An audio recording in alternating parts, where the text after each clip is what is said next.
오늘은 테니스 엘보우, 골프 엘보우에 대해서 수술 없이 낫는 방법 5가지를 알려드리겠습니다. 영상 끝까지 보시면 여러분의 팔꿈치 통증 관리에 분명히 도움이 되실 겁니다. 안녕하세요. 정형외과 전문의, 수부외과 세부 전문의 신승환입니다.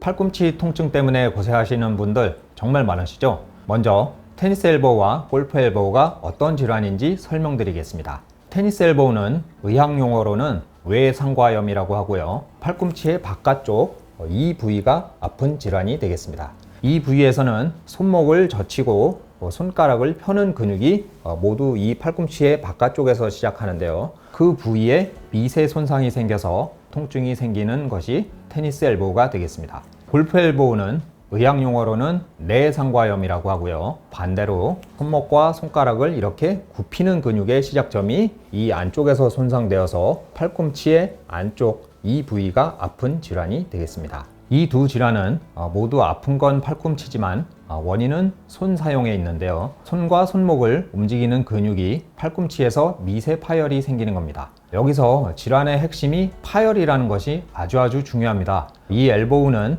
의학 용어에서 내상과염, 외상과염 이렇게 염증인 것처럼 되어 있습니다. 하지만 최근에 와서는 이게 염증이 핵심이 아니고 미세 파열이 제대로 아물지 못하면서 퇴행성 변화로 이어지는 질환이라는 게 밝혀졌습니다. 실제로 현미경으로 조직을 봤더니 염증 세포가 별로 없더라는 거예요. 자, 이 미세 파열은 손과 손목을 반복적으로 과사용하거나 아니면 저항을 이기고 큰 힘을 줬을 때 발생하게 되는데요. 대표적으로 테니스의 백핸드 스윙이나 골프에서 뒷땅 칠 때의 왼팔처럼 손목을 뒤로 젖히는 힘을 주다 보면 이 바깥쪽에 테니스 엘보우가 생길 수 있습니다. 반대로 골프의 다운스윙에서 클럽을 끌어내리는 오른팔이나 테니스의 포핸드 스윙, 또 농사에서 호미질이나 낫질처럼 이렇게 손목을 안으로 굽히면서 힘을 주는 동작에서는 이 안쪽에 골프 엘보우가 생길 수 있습니다. 테니스 엘보우와 골프 엘보우의 비수술적 치료는 1번 아픈 동작 피하기, 2번 스트레칭, 3번 약물 치료,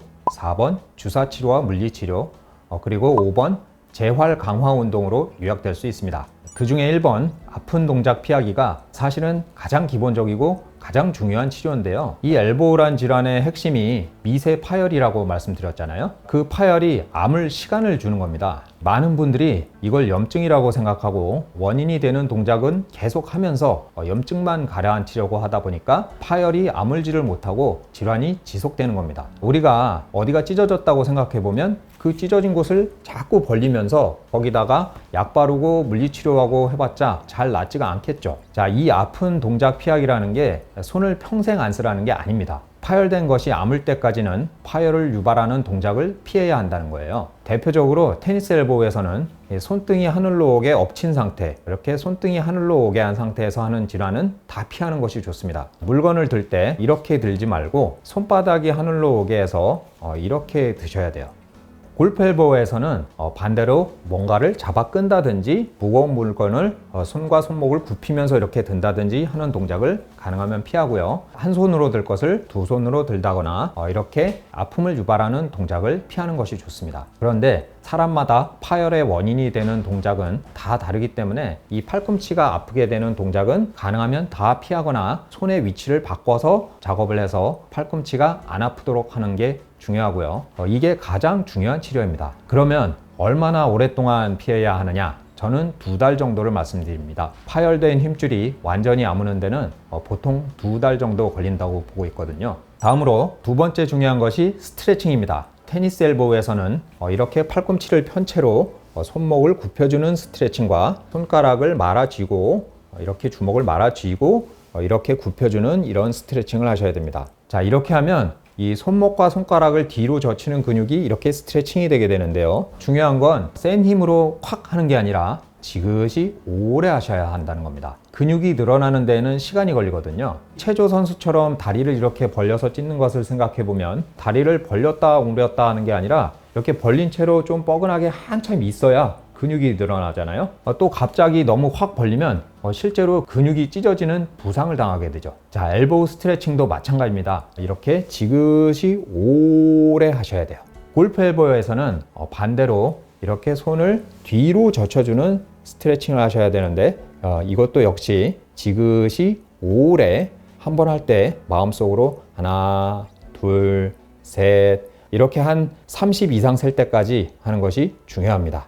자, 그러면 이 스트레칭이 왜 중요한가 하면요. 이 스트레칭은 근육을 유연하게 해서 파열을 막아주는 효과도 있지만 더 중요한 건 파열된 근육이 잘 아무는 데 도움이 되기 때문입니다. 2013년에 한 논문이 나왔는데요. 토끼의 아킬레스건으로 실험을 했더니 적절한 정도의 늘려주는 자극이 있을 때 힘줄이 가장 잘 아물더라는 겁니다. 이 스트레칭은 엘보우가 빨리 낫는 데 도움이 될 뿐만 아니라 힘줄이 질 좋게 아물게 해서 재파열을 막는 데도 도움이 되는 아주 중요한 치료입니다. 다음 세 번째는 약물 치료입니다. 엘보우에서 약물 치료는 소염 진통제와 근육이완제 같은 것을 사용하게 되는데요. 급성기의 증상을 덜어주는 역할을 하게 됩니다. 그런데 여기서 중요한 건 이 약으로 엘보우가 낫는 건 아니라는 겁니다. 아까 엘보우라는 질환이 핵심이 염증이 아니고 파열이라고 말씀드렸잖아요. 이 약은 통증을 덜어주기는 하지만 파열된 힘줄을 빨리 아물게 하지는 못합니다. 이 엘보우는 약으로 낫는 게 아니고 파열된 것이 아물어야 낫는 질환이라는 것을 아는 게 굉장히 중요합니다. 다음 네 번째는 주사치료와 물리치료인데요. 엘보우에서 주사치료와 물리치료는 통증 완화와 재생 촉진이라는 두 가지 모두를 위해서 할 수 있습니다. 예를 들어서 급성기에는 스테로이드 주사를 하면 팔꿈치 통증을 아주 드라마틱하게 좋아지게 할 수 있습니다. 그런데 이건 파열된 힘줄이 아물게 하는 건 아니고 장기적으로는 오히려 힘줄을 약하게 만들 수도 있기 때문에 꼭 필요할 때만 한두 번 정도로 제한적으로 해야 됩니다. 그리고 힘줄을 강화할 목적으로는 프로롤로 주사라든지 콜라겐 주사 같은 것들을 사용하게 됩니다. 물리치료는 온열치료나 충격파 치료 같은 것들이 대표적인데요. 충격파 치료는 우리가 어디를 이렇게 탁탁 때리면 빨개지면서 피가 많이 돌듯이 엘보우 파열 부위에 이렇게 피가 많이 돌 수 있게 해주고요. 대생을 촉진해주는 효과가 있습니다. 저는 마사지도 추천드리는데요. 물리치료와 비슷하게 이렇게 아픈 부위를 마사지를 해주면 아픈 부위에 피가 잘 돌게 되어서 파열이 아무는 것을 촉진해주는 효과가 있습니다. 마지막 다섯 번째는 재활 강화 운동입니다. 이 모든 질환에서 치료 못지않게 중요한 것이 재발을 막는 거죠. 엘보우에서 재발을 막는데 아주 중요한 것이 재활 운동입니다. 파열된 힘줄이 어느 정도 아물어서 통증이 많이 나아지고 나면 강화 운동을 해줌으로써 좋아진 상태를 잘 유지하고 재파열을 막을 수 있습니다. 재활 강화 운동의 방법은 근육이 늘어나면서 힘을 쓰도록 하는 건데요. 테니스 엘보우에서는 이렇게 가벼운 아령을 하나 손등이 위로 가게 해서 잡으시고요. 손목을 천천히 굽혀주시고 그리고 반대 손으로 이렇게 다시 받쳐 올려주고를 반복하는 겁니다. 자, 손목을 천천히 굽히고 반대 손으로 이렇게 다시 받쳐 올려주는 동작을 반복하는 겁니다. 그런데 이게 좀 헷갈릴 수 있어서 저는 그냥 이렇게 뒤집어서 아령을 잡으시고 이렇게 굽힌 상태로 시작해서 이렇게 반까지만 올라오는, 자, 여기까지 이렇게 올라가는 게 아니고 굽힌 상태로 시작해서 이렇게 반까지만 올라왔다가 다시 내려가는 이런 아령 운동을 하시라고 합니다. 자, 이런 운동을 한 세트에 10번 내지 15번을 해주시고요. 하루에 3세트 내지 6세트 정도를 해주시면 힘줄이 강화돼서 테니스 엘보우가 예방되게 됩니다. 골프 엘보우에서는 반대로 이렇게 천천히 뒤로 젖혔다가 다시 받쳐 올려주는 이런 동작이나 아니면 조금 더 쉽게 뒤로 젖힌 상태에서 시작해서 이렇게 뒤로 젖혔다가 반까지만 올라오는, 자, 이렇게까지 구부리지 마시고 이렇게 근육이 늘어난 상태에서 운동이 될 수 있게 뒤로 젖힌 채로 시작했다가 이렇게 반까지만 올라오고 내려갔다가 다시 반까지만 올라오는 이런 운동을 하시면 됩니다. 자, 이런 테니스 엘보우, 골프 엘보우에서 보조기 같은 것을 사용하기도 하는데요. 이런 보조기들은 급성기에 손을 덜 쓸 목적이나 질환이 있는데도 꼭 해야 하는 작업에서 근육을 보조할 목적으로 단기간만 사용하셔야지, 이 장기적으로 보조기를 사용하게 되면 그에 맞춰서 근육과 힘줄이 다 약해지게 되어서 역효과가 날 수가 있습니다. 또 우리 몸은 차가우면 피가 잘 안 돌기 때문에 엘보우가 있으신 분들은 팔꿈치를 따뜻하게 유지해 주시는 것이 좋습니다. 실제로 엘보우 있으신 분들이 겨울에 증상이 심하다가 봄에 날이 풀리면서 좀 나아졌다가 여름에 에어컨 바람 쐬면서 다시 아파지시는 분들이 꽤 있습니다. 자, 엘보우는 가능하면 따뜻하게 해주시고 가끔씩 이렇게 마사지도 해 주셔서 피가 잘 돌게 해주세요. 테니스 엘보우, 골프 엘보우는 대부분 비수술 치료로 좋아질 수 있습니다.